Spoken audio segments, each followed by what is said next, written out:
अर्थात पसीने से हुआ, जी आया ऐसा मैडम। नर्मदा पुराण में उल्लेख आता है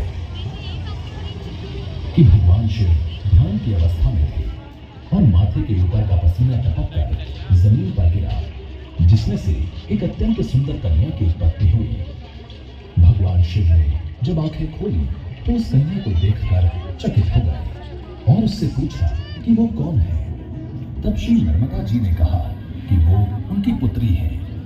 इस कथा का एक अर्थ इस प्रकार से भी लिया जाता है कि मैकल पर्वत के ऊपर विद्यमान बड़े बड़े साल के वृक्ष भगवान शिव के शरीर के ऊपर के रोम हैं, जिनकी जड़ों से नर्मदा जी की उत्पत्ति हुई। एक नंबर चल रहा है मैडम। वैज्ञानिक दृष्टि से भी ये सच प्रतीत होता है। जब बरसात होती है तो ये साल के वृक्ष बरसात के जल को सोख लेते हैं और बरसात रुकने के बाद बूंद बूंद करके उस जल को छोड़ते हैं, जिससे नर्मदा जी की उत्पत्ति होती है। श्री नर्मदा जी ने भगवान शिव से पूछा कि वो क्या करें। तब शिव जी ने बगदादी को कहा कि वो तपस्या करें। लंबे समय तक तपस्या करने से शिव प्रसन्न हुए और उन्होंने नर्मदा को वरदान मांगने के लिए कहा। तब नर्मदा जी ने कहा कि वो विश्व की सबसे पवित्र नदी बनना चाहती है, जिसमें स्नान करके सभी जीवों के पाप समाप्त हो जाएं। शिव जी ने वरदान देते हुए कहा कि न केवल नर्मदा में स्नान करने से अपितु उसके दर्शन मात्र से ही वो पुण्य प्राप्त होगा, जो अन्य तीर्थों के स्नान से प्राप्त होता है। और उनके भीतर हजारों लाखों पवित्र तीर्थ विद्यमान हैं। पूरा नर्मदा पुराण भिन्न भिन्न तीर्थों के वर्णनों से भरा पड़ा है और हर जगह किस व्यक्ति ने, यानी मनुष्य, देवता, ऋषि मुनि, दानव, गंधर्व, किन्नर, इन सब ने कहां कहां तपश्चर्या की, इसका भी विस्तृत वर्णन श्री नर्मदा पुराण में आता है। नर्मदा पुराण के रचयिता महर्षि मार्कंडेय हैं, जो भारत की ऐतिहासिक प्राचीन परंपरा में 8 चिरंजीवियों में से एक है। श्री नर्मदा जी को प्रतिकल्पा भी कहा गया है, अर्थात कल्प के समाप्त होने पर जब प्रलय होता है तो सारा विश्व और पूरा ब्रह्मांड समाप्त हो जाता है और श्री नर्मदा जी फिर भी बनी रहती हैं। कभी उन्हें एक छोटी कन्या के रूप में किलकारियां भरते हुए क्षीर सागर में, तो कभी 14 वर्ष की एक बालिका के रूप में गेंद से खेलते हुए श्री मार्कंडेय जी द्वारा देखा गया। वैज्ञानिक दृष्टि से भी श्री नर्मदा जी की आयु एक नदी के रूप में लगभग 4 करोड़ वर्ष मानी जाती है। अर्थात नर्मदा जी गंगा जी से कई हजार वर्ष पूर्व से विद्यमान है। नर्मदा जी सतपुड़ा और विंध्याचल इन 2 पर्वत श्रेणियों के बीच से गुजरती है। जबलपुर के आसपास के रॉक फॉर्मेशंस की कार्बन डेटिंग करने से ये पता चला है कि वे रॉक फॉर्मेशंस लगभग 2 करोड़ वर्ष पुराने हैं।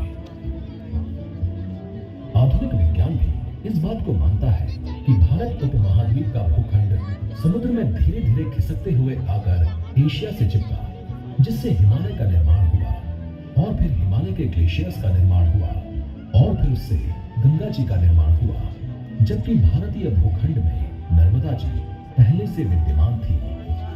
अंतिम बात जो नर्मदा जी के अविवाहित रहने का कारण है, ये एक रोमांटिक स्टोरी के रूप में लोक कथाओं में प्रस्तुत की जाती है कि उनकी चिर यौवना 14 वर्षीय कुमारी मां नर्मदा केवल इसलिए पश्चिम की तरफ बहने लगी क्योंकि उनका प्रेम भंग हो गया था।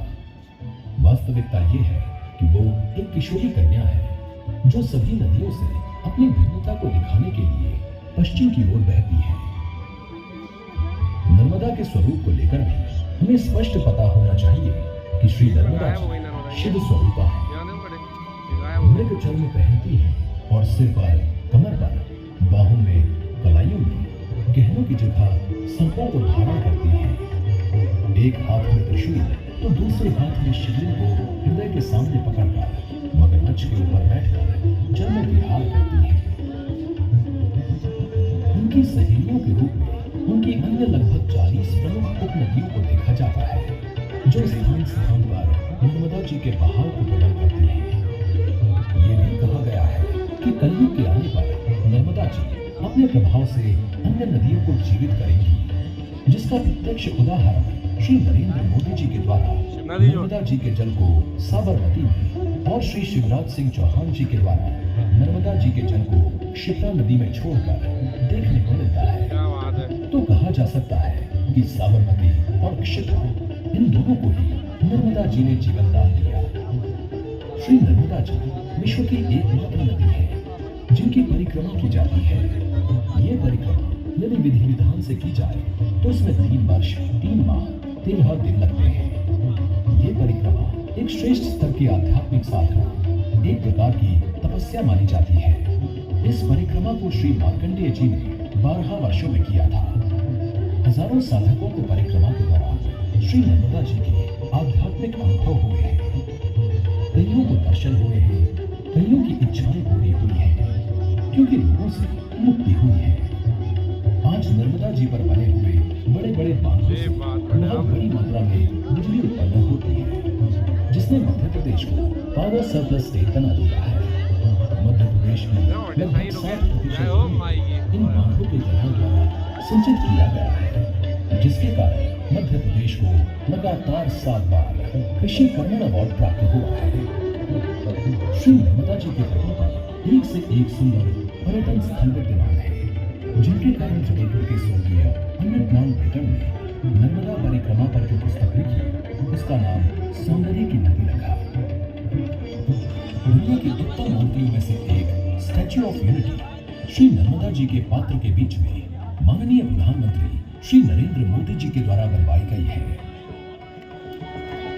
तथा आदि शंकराचार्य जी की 108 फुट ऊंची मूर्ति की स्थापना ओमकारेश्वर के पास नर्मदा जी के पात्र के बीच में एक टापू पर आगामी 1 वर्ष में स्थापित होगी।